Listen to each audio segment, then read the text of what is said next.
Hari ini kita bercakap tentang anak-anak bersedia untuk ke sekolah. Bersama saya di studio adalah Cik Zairani Abdul Hamid, penulis cepat baca, dan juga Dayang Lili Mazna dari founder, pengasas Umiku Sayang.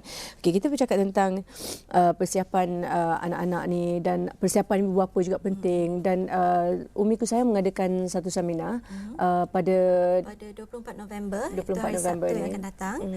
Tajuk dia ialah bersediakah anak anda untuk ke sekolah. Kami menjemput Puan Zairani sebagai salah seorang penceramah, dan juga seorang lagi penceramah, Ruth Liu, seorang pakar keibubapaan. Jadi objektif seminar ini ialah untuk membantu ibu bapa menyiapkan anak-anak mereka untuk tahun 1. Kita adakan pada November sebab kita tahu kalau Disember mungkin masa terlalu singkat untuk mereka menyiapkan anak-anak mereka.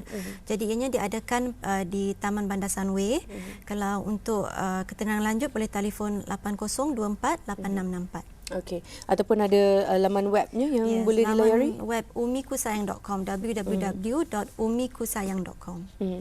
Okey, kalau kita perhatikan Cik Zairani ya, kalau dari orang Melayu lah selalunya, dia tidak berapa kisah sangat tentang anak-anak. Dia kadang-kadang kita macam take things for granted bahawa bila masuk sekolah tu guru-guru yang akan mengajar. Macam mengikut pengalaman Cik Zairani sendiri, bagaimana anak-anak tahun 1 ni bila masuk ke sekolah dari sepanjang 10 tahun ni, adakah peningkatan dulu hingga sekarang? Apa trend yang dapat dilihat? Okey, kalau kita lihat macam Al-Amin sendiri, kita pernah mengadakan pertandingan membaca. Ya, kalau dulu kita pernah dengar tahun 70-an, tak silap saya, ada seorang budak lelaki umur 4 tahun sudah boleh membaca. Pada masa tu memang hebatlah news tu kan. Tapi kalau sekarang kita tengok budak 4 tahun boleh membaca memang ramai. Ramai sangat. Kalau 3 tahun yang dah boleh membaca pun ada. Dan kalau nak kata 5 tahun, 6 tahun boleh membaca tu memang saya rasa dah tak boleh nak bilang lagi lah. So saya nampak memang perubahan mendadak. Dan kalau kita sekarang ni sebagai seorang ibu ataupun bapa nak goyang kaki, kata-kata nak goyang kaki, nak kata anak dia tak apalah, nanti nak masuk darjah 1 boleh bacalah kan.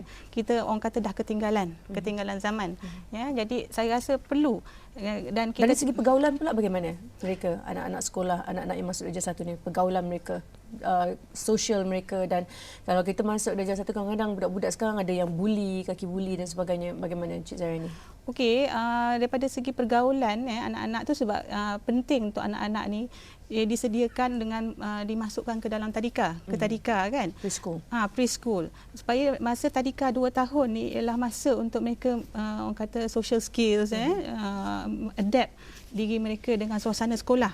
Kata tadi dalam satu kelas kata ada 30 orang, 40 orang kan. Walaupun di tadika memang saiznya kecil, itu maksudnya nak menyesuaikan, nak bagi dia kelonggaran lah, keselesaan sebelum dia menghadapi tahun 1. Okey, selalu kalau anak-anak kita daripada masa preschool, masa kindergarten, dia lain tau. Macam Cik Zairani kata, dia grup yang lebih kecil, kumpulan yang lebih kecil kan. Kadang-kadang dia orang ni rasa dia number one, dia mesti number one.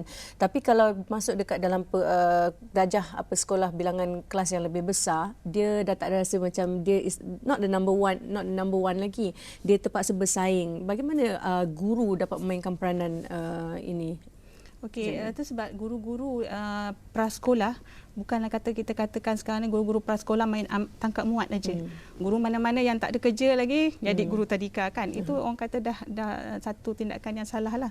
Sebenarnya kemahiran untuk mengajar anak-anak di tahun di prasekolah ni lebih kemahiran yang lebih tinggi kan daripada guru-guru sekolah rendah ataupun sekolah menengah ataupun lebih di IPT kan. Dia setakat mengajar, tapi kalau di tadika prasekolah ni guru-guru dia memerlukan orang kata teknik. Macam mana cara nak mengajar anak? Kalau macam saya, bahagian pensusuan saya ialah kaedah cepat membaca. Jadi kita bukan setakat okey ini ialah bunyi dia macam ni kan, chalk and talk orang kata. Okey, saya tertarik dengan saya mempunyai seorang rakan, dia kata di Amerika, dia kata anak dia bila menulis, kadang-kadang budak-budak dia ada dia punya spelling dia salah kan. Dia kata ada seorang guru di sana kata jangan betulkan. So sebenarnya apa kaedah yang betul? Kita kena cakap dengan dia, okey, katakan memberikan kebebasan kepada anak-anak kita untuk menulis, tak payah correct them, biarkan dia, ataupun bagaimana sebenarnya pendekatannya, macam mana?